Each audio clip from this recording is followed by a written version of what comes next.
I want to share something with you called the realignment process. This is designed to position you as a creative problem solver. And if you can do that consistently, I promise you'll have more profits than you ever imagined. So let's break down the realignment strategy. How does it work?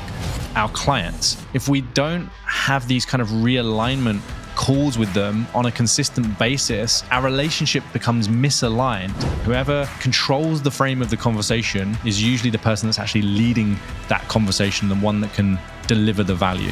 The more you can understand the broader goals and objectives of the business or of the department, the easier it's going to be for you to be able to help them in alignment with that. How do we actually implement this? The first thing to do is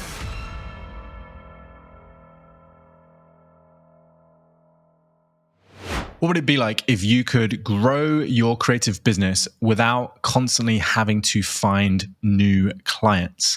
In today's episode, I want to share something with you called the realignment process. Now, this is something I've been using with my private coaching clients to help them generate more predictable revenue, increase their profits, and increase their prices without actually signing any new clients. If you're good at what you do, then the likelihood is you've got clients that come back to you for work. The problem, usually, for most creative studios is that work can be a little bit inconsistent, it can be a little bit unpredictable, and it can also keep you stuck in a certain price bracket. Often my clients say they find it very difficult to raise their prices. And if they've been working with a client for a number of years, they're often on very, very outdated pricing. And so the realignment strategy is just a way to ensure that you are consistently delivering value for your existing clients, and you are positioning yourself as a creative problem solver and as an expert for your clients rather than just a worker, rather than just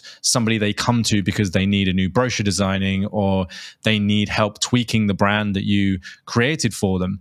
This is something where you can reposition how they see you and you can become an indispensable part of their business so they pay you consistently what you want to be paid. So I like to think about the realignment process like tuning a piano. I remember when I was a kid, my uncle used to have a grand piano in his living room. It was super impressive, but sometimes when I went to play it, it was out of tune. And the reason was because he hadn't had that piano tuned regularly enough to keep the strings at the right tension.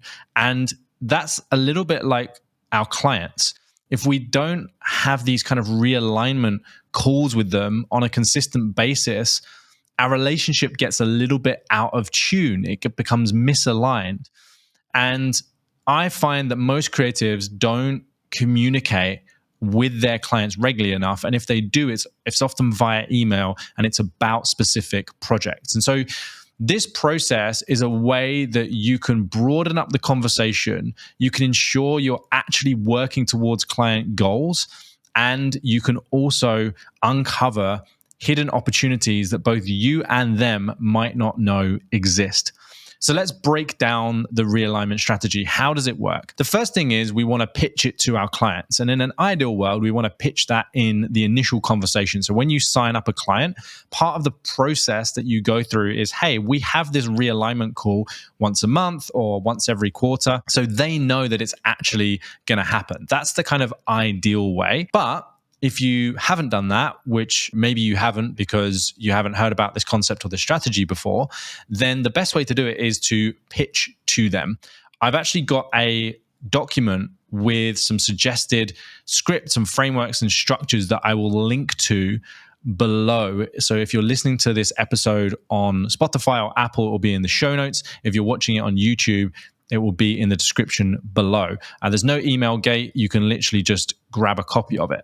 And so the first thing to do is to pitch it. And one of the things I like to say is, hey, we've just introduced a feedback and realignment process that will allow us to keep projects on track and ensure that requirements are being met consistently. Now, obviously, that is more relevant to existing clients than previous clients, but you can say something similar to previous clients. So, periodically, we like to have a call with all of our previous clients to understand their goals, to understand their challenges, and see if there are any ways that we can deliver some more value or help with those problems or help with those challenges.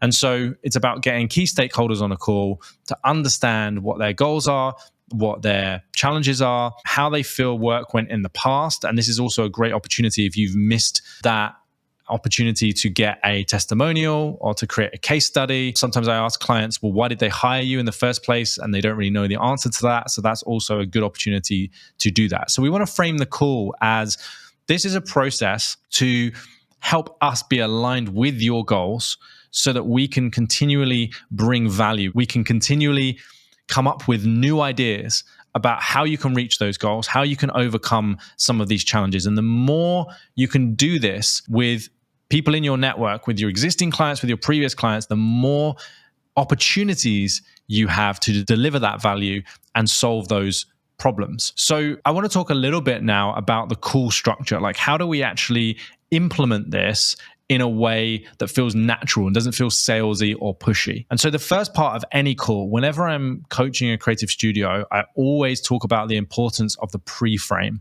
And a pre-frame is really just letting somebody know what you're going to talk about on that call. So I like to set a few things. Number one, I want to talk about the intention. Like, what is this call actually about? What is it for? And so in this case, the intention is to make sure, if it's a current client, that the project is being delivered to a higher standard, that their expectations are being met. If it's a previous client, and it's an opportunity to discuss goals and challenges and anything that you're struggling with right now that we might be able to just give you some free advice on. Not even pitch for a new project. We might just be able to give our free advice, give a bit of strategy help, introduce you to somebody in our network. And so this is a really important part of this process. Is like, this is not designed to just get more work, right? This is designed to position you as a creative problem solver, as somebody who is a valid part of their business network, who is a valid part of their team. Even if you're not, full-time, you're an external supplier. You want them to see you as part of your team. You want them to see you as on your side, somebody they can rely on, somebody they can count on, somebody that's always thinking about new ideas, new ways to help them with their problems, with their challenges, to reach their goals in a more effective way. Like, that is the idea of this. You're positioning yourself as that person so that they count on you and they see you as a need to have, not as a nice to have, which is what most creative service providers are perceived as. So going back to the call structure, the pre-frame, our intention is, and then whatever your intention is for the call. And then here's the structure of the call. First, I'll ask you some questions about your objectives. Like, what are you trying to achieve this year, this month, this quarter? Then I'll talk about how you feel about those objectives right now. Like, are you moving towards them? Are you satisfied? If it was a previous client, were you satisfied with the way that the work we did? Did that kind of move you towards these objectives? Were you satisfied with the process? Were you satisfied with how it worked? And then we can talk a little bit about any opportunities or any ways that we can deliver more value, even if it's just introducing somebody to you in our network. So the pre-frame is really important. Whoever controls the frame of the conversation is usually the person that's actually leading that conversation, the one that can deliver the value. Part two of how you structure this conversation is really about their overall objectives and goals. So you're going to dive into this now. So you've pre-framed, here's the intention of the call, here's what we're going to talk about, and then you're going to actually go and talk about those things. So we're going to start with, let's get clear on, okay, what are the goals for 2025, for example? What are the things that you really want to make sure you get done this year? And try to stay as broad as possible, because you can always bring it back down to the thing that you do. So if you're a video production agency,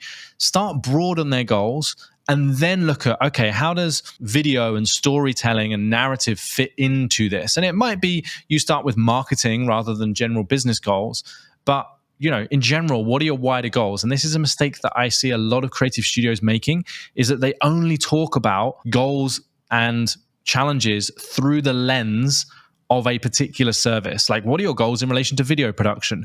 Well, most business owners don't wake up thinking, oh my God, this is my goal in relation to video production, or this is my challenge in relation to video production. They're thinking about their overall business goals. And no matter how important they think their website or their video testimonials or whatever are, they're never going to be as important as their overall business objectives, and they're always going to view those goals in the context of their overall business objectives. So that's why we want to get really clear. And often a question I like to ask is, how does this thing we just talked about relate to the wider goals and objectives of the business or of the department that you're talking to? Then I'll just ask things like, okay, are there any other goals that might be useful for me to be aware of, right? Are there any other things that you're trying to do? The more you can understand the broader goals and objectives of the business or of the department, the easier it's going to be for you to be able to help them in alignment with that, i.e., the easier it's going to be for you to do things that they actually care about. It's going to be easier for you to get their attention. It's going to be easier for you to get their time because you're talking about the thing that you do in the context of the stuff that they really care about. So that's objectives and goals. Then part 3 of the conversation is really about their overall satisfaction, right? So how satisfied are they with their progress towards these current goals? How satisfied, if they're a current client, are they with the project so far? Do they feel like it's moving them closer to their goals? Do they feel like it's helping them to achieve these overall objectives? How might they measure that, if it is or it isn't? One question I really love to ask, specifically around the goals, which is obviously the part 1 that we just spoke about, is if you had a magic wand and this project was a complete success, what would you be seeing? What would you be hearing? What are some things that signify to you that this project is moving in the right direction? That's a really powerful question, because then you get someone's criteria for success. And once you know someone's criteria for success, you have a much higher chance of achieving that. So satisfaction, how satisfied are they with their current level of progress, the current project, et cetera, et cetera. Then I might ask something like, is there anything that could be improved about the project or the way that we work together? And then just really understanding why some of these things are important. And then at the end of each section, it's really important to just kind of mirror back or repeat back what they've said to you. This is a technique that I learned when I was studying NLP. And it's a really, really powerful concept to help people feel understood. And there's a famous saying when it comes to sales, which is people don't care how much you know until they know how much you care. And so this process is really important to just reiterate back to them, here's what I heard. And hopefully through this process, you're taking notes so you can repeat that back to them in their words. So what I heard was, this goal is really important to you because, and overall you kind of measure success by, is that right? Did I get that right? And then people know that you actually listened rather than just going, okay, great, and then moving on, right? And then another thing you can do before you move on to each section is you can just sense check. You can just say, okay, is there anything that I've missed? Or is there anything else that you think is relevant to share about your goals and about some of your objectives before we talk about part 2, before we talk about your current satisfaction or where you currently are? And so you can do this for every single section. So that's satisfaction. And then the final part is opportunity. And so I might just say something like, based on what we've just spoken about so far, is there anything that you would like to change or improve moving forwards? And obviously that would be in reference to the projects that we're currently working on. If you're not working on any projects, again, you could use the magic wand question. If you had a magic wand, is there anything that you would change about where you are now or the progress that you're currently making towards some of these goals? And so you're really kind of trying to dig, is there an opportunity here? And I like to frame it as an opportunity rather than a challenge, especially if they're existing clients. I feel like the opportunity is more empowering. The challenge is less empowering. It's not that you can't use it, but I just feel like it's a lot more powerful. So yeah, I might just say something like, if you had a magic wand, what would you change about where you are now? Or what would you change about the process that you're currently going through?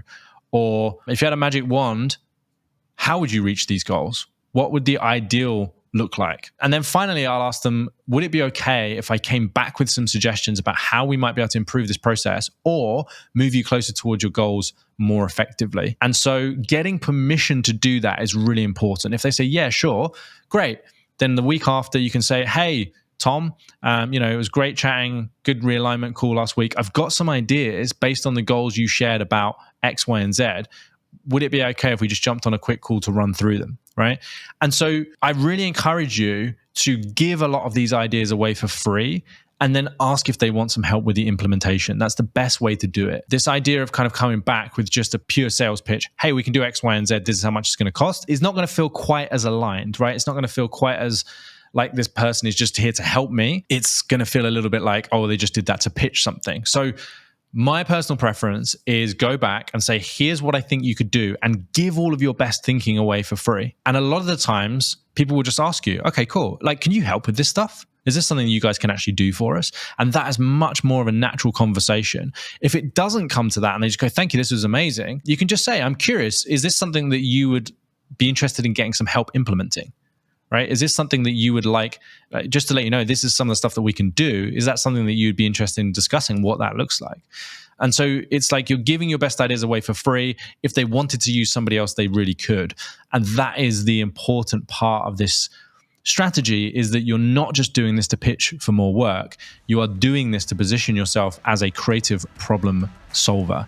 And if you can do that consistently, I promise you, you will have more work, you'll have more consistent revenue, you'll have more profits than you ever imagined. I hope you found this short but sweet podcast episode valuable. As always, don't forget, hit that subscribe button. Please share this with a friend.